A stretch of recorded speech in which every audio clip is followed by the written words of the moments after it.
Okay, magandang umaga mga kapatid. So ang topic natin ay tithes or ikapo. So mayroong nagsasabi mga kapatid, mga kaibigan, sa mga debate na ang tithes raw ay aral ng Diablo. Diablo raw pag ikaw ay nag-tithes. Saan kaya nababasa sa Bible mga kapatid na ang tithes ay sa Diablo? Okay? So, yung mga taong ganyan, mga kapatid, mga kaibigan, ay wala talaga sa saktong pag-iisip. Bakit? Dahil ang tithes ay sa Diablo. Pag nag-tithes ba ako, meron ba tayong nababasa sa Biblia na ako ay nagkakamali, ako ay paparusahan? Meron ba tayong nababasa? No? So, yun po ay mga haka-haka ng mga tao na ayaw magbigay ng tithes, ayaw magbalik sa tithes.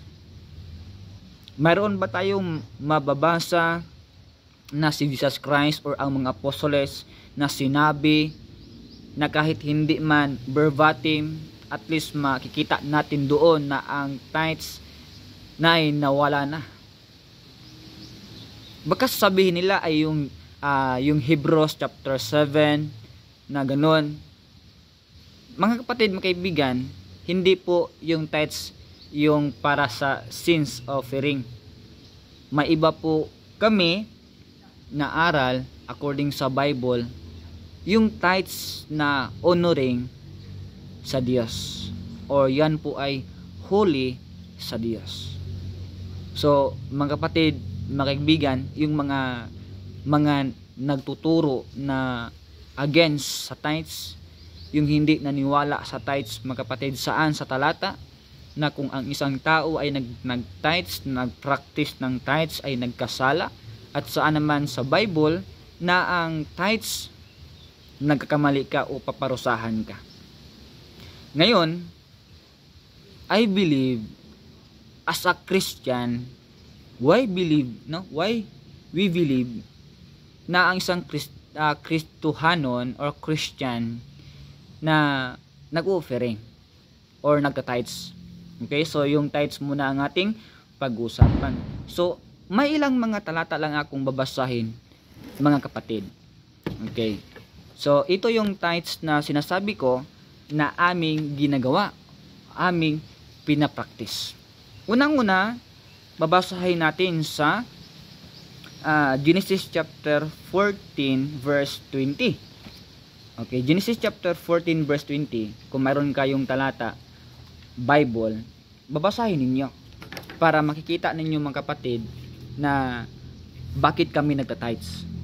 Okay, Genesis chapter 14 verse 20.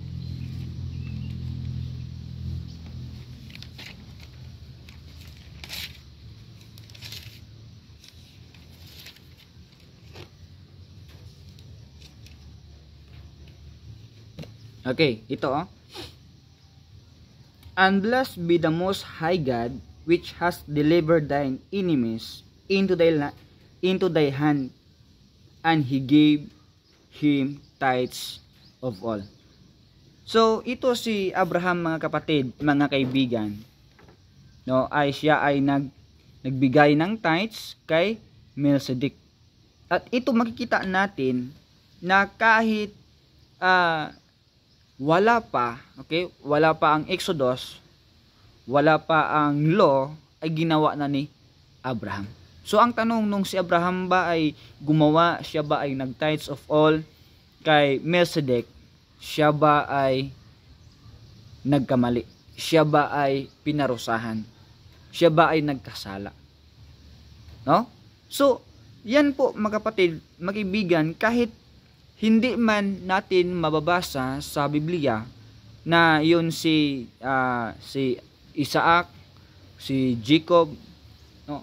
Pero dito makuha natin na ang Genesis chapter 14 verse 20 ay ginagawa na ni Abraham.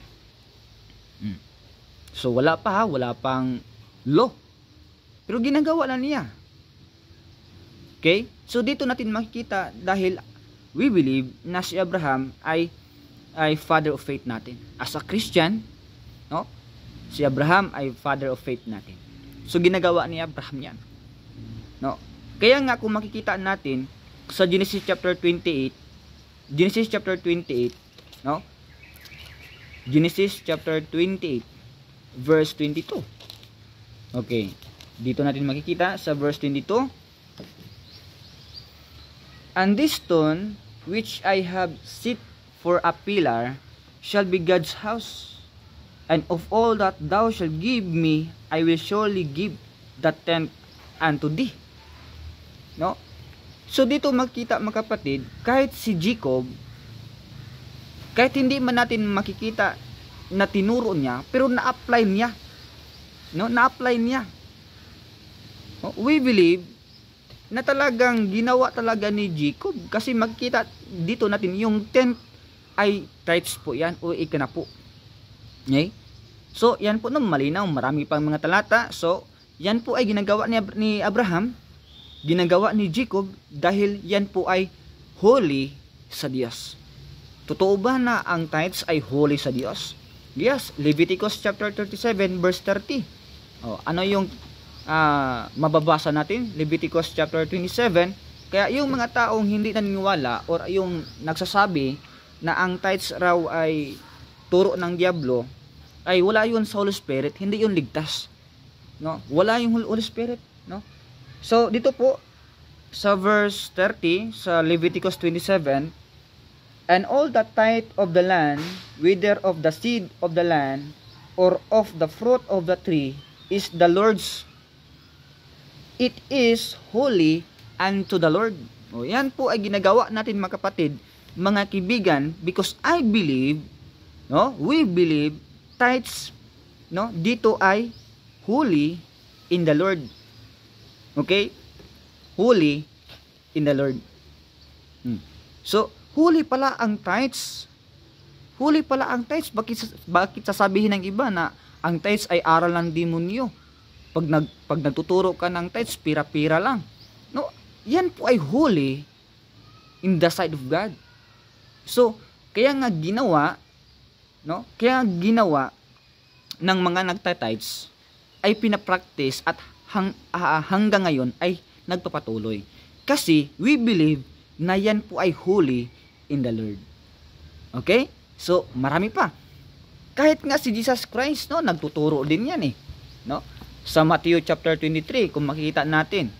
Oh, okay? So, Matthew chapter 23, verse 23, babasahin nyo lang. So, ito pa. Sa Luke chapter 18 naman, binanggit din ang tithes. Verse 9. Sabi niya dito, and speak parable unto certain which trusted in themselves, that they were righteous and despised others. So, kaya nga the praises and the publican. So, isa, and speak this parable unto certain which trusted in themselves, that they were righteous and despised others. So, may nag-despise others. So, magkita natin sa verse 12. I fast twice in the week, I give tithes of all that I possess. Oh. So, binanggit na ni Jesus Christ. Kaya nga, kung kay Caesar, kay Caesar. Okay? Kung sa Diyos, sa Diyos. Bakit mga kapatid? Bakit kailangan ba natin mag-tithes? Bakit kailangan natin mag-tithes? Dahil alam naman natin na tayo ay steward. Okay? Steward. Marami talaga mga talata sa Bible na nagpapatunay na ang Bible talaga, no, nagsasabi na lahat ng makita natin ay galing sa Diyos. Sa Diyos. Psalms chapter 24 verse 1. The earth is the Lord's, and the fullness thereof, the world, and they that dwell therein. Malinaw. Marami pa mga sahagay. Sa Hagay chapter 2 verse 8. No? Kaya mga kapatid, no, kami ay nagta-tithes. Bakit? Kasi we believe na holy sarap ng Diyos. Kung ikaw hindi ka mag-tithes, bahala ka. No? Kahit sasabihin mo kaming nagpipira. Haggai chapter 2 verse 8. The silver is mine and the gold is mine, said the Lord of hosts.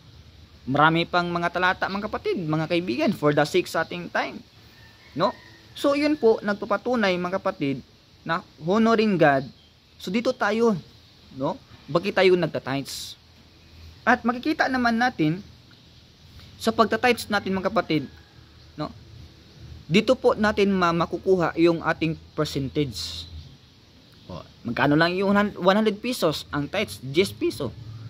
So kung pupunta ka sa simbahan, so naka-sit up na talaga, no? Naka-sit up na talaga, or na ano ba ibig sabihin, na disiplina ng isang Christian, kung siya ay nagtatrabaho, no? Kung siya ay nagsasahod, no?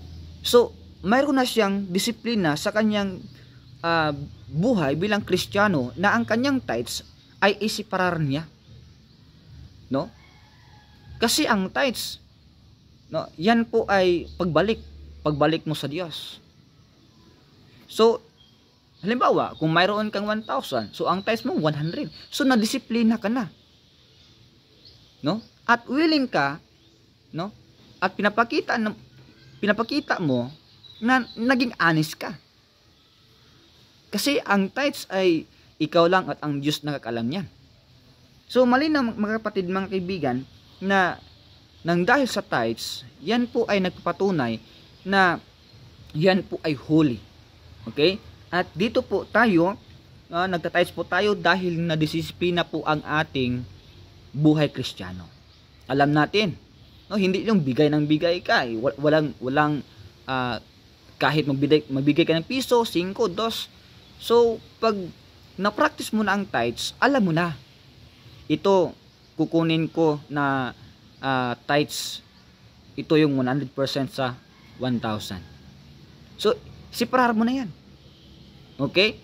So yan po, malinaw mga kapatid, na tinutulungan ka sa Diyos, no? Mini-measure ka. Kaya nga sabi ng Bible sa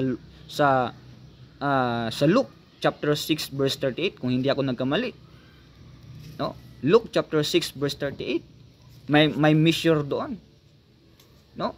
So yun po, no, tinutulungan ka ng Diyos mga kapatid. At sabi pa dito sa Proverbs, Proverbs na naman tayo. Proverbs, no, Proverbs chapter 9 verse chapter 3 verse 9. Kaya yung mga taong hindi nagta-tithes, yan yung mga taong walang alam sa Bible. Okay? Ang lakas loob pa na sasabihin na ang tithes ay galing sa demonyo or turo ng demonyo. Sabi ng Bible, honor the Lord with thy substance and with the first fruits of all thine increase. So shall thy barns be filled with plenty, and thy presses shall burst out with new wine. So dito po makita natin na honor, ginagawa natin to honor the Lord. Tapos nagkamali ka, tapos aral ng demonyo, kalukuhan. No, marami pang mga talata. Marami pang mga talata. Kaya nga binanggit yung sa Acts 20:35, sinabi doon, it is more blessed to give than to receive. Ikaw ba, kung nagbalik ka sa tithes mo or nagbigay ka sa tithes mo, no, kawawa ka ba? Nagkamali ka ba? Nagkasala ka ba? No. Yan yung mga taong namamaratang lang. Dahil ayaw nila sa 10% kasi gusto nila yung mas malaki pa sa 10% kasi maliit lang 10% eh. Okay? Hindi sa Diyos yung sabi nila, yung tithes. Tapos sa demonyo. Kailan ba nagturo ang demonyo ng tithes? God's program, no, sa measurement. So, diyan po, no? Diyan po natin makikita na sa Christian, we believe na nag-tithes tayo, tapos madisiplina natin ang ating buhay, no? Maging honest tayo sa Diyos para i-bless pa tayo sa Diyos. Kung binibless na tayo sa ganun, mas iangat pa natin yung persento, no? Kasi steward lang tayo dito. Hindi tayo ang may-ari, kaya nga sabi ng Bible in 1 Timothy chapter 6 verse 7. Okay? Babasahin natin ang 1 Timothy chapter 6 verse 7. Okay, 1 Timothy. Kaya nga, huwag kayong maniwala sa taong hindi nagta-tithes. Hindi na nga nag-tithes, siya pa ang may ganang magalit. Okay? Siya pa yung may ganang magalit. Sabi daw, for we brought nothing into this world, and it is certain we can carry nothing out. Yan, malinaw mga kapatid, mga kaibigan. Yan po ay percent. Tapos, last na talata. Bakit tayo nagbibigay? Bakit tayo nagbibigay ng tithes? Last, 1 Corinthians chapter 9 verse 7. 1 Corinthians chapter 9 verse 7. Basahin niyo yung Bible. Sabi ng Bible, who go with a warfare anytime at his own charges, who planted a vineyard and ate it not of the fruit thereof, or who feed it a flock and eat it not of the milk of the flock. So kung ikaw pupunta sa gera, sa warfare, ikaw pa ba ang bibili sa iyo ng granada, 45 Armalite, yung bulletproof mo? Ikaw pa ba ang bibili? Hindi na. Isa sa mission, yung mga pastor na walang sahod, no? Maraming mga pastor, mga Bible Baptist na walang mga sahod, no? Ang tithes po ay nagagamit yan sa ministry. Anyet hindi nga yan enough. Kasi magkano lang at hindi naman lahat ng mga membro ay may trabaho. Pero yan ay ginagamit ng ministry to support the ministry. May pagkain yung staff, may pagkain yung nag full time sa church, may pagkain sila kasi wala silang trabaho. Ang trabaho lang nila ay to spread the gospel of the gospel, to share the gospel, house to house, soul winning, Bible studies. Ganun ang kanilang daily ang ginagawa. So yun, no? So sana sa mga video, sa mga talata natin na binigay, yung Hebrews na ginagamit nila na wala na yan kahit priesthood natin si Jesus Christ, no? Hindi ganoon yung tithes natin. Ang tithes natin ay sa Leviticus 27:30 at yung ginawa ni Abraham at Jacob. I do believe si Isaac din, ganun din. Dahil yan po ay honoring the Lord. Yan po ay holy sa Diyos. Para sa iyo, sa demonyo yung tithes. Para sa iyo, kalukuhan yung tithes. Para sa iyo, inabolish na yung tithes. Saan sa talata? Wala kang mabibigay. So wag ka na lang magalit sa taong nagbibigay ng tithes. Dahil hindi ka naman nagbigay, ikaw pa ang may galit. Ikaw pa'y ganang magalit sa taong nagbibigay. Wag mong sabihin pira-pira. Dahil yung mga taong yon ay binibless ng Diyos. Doon nakikita yung honesty nila sa harap ng Diyos. Alam nila, binabalik nila, no? At willing silang i-bless pa sa Diyos dahil sila ay naging honest, dahil pinapakita nila sa Diyos na Lord, i-bless pa ako dahil ibabalik ko ang tithes, dahil yan po ay holy sa iyong harapan.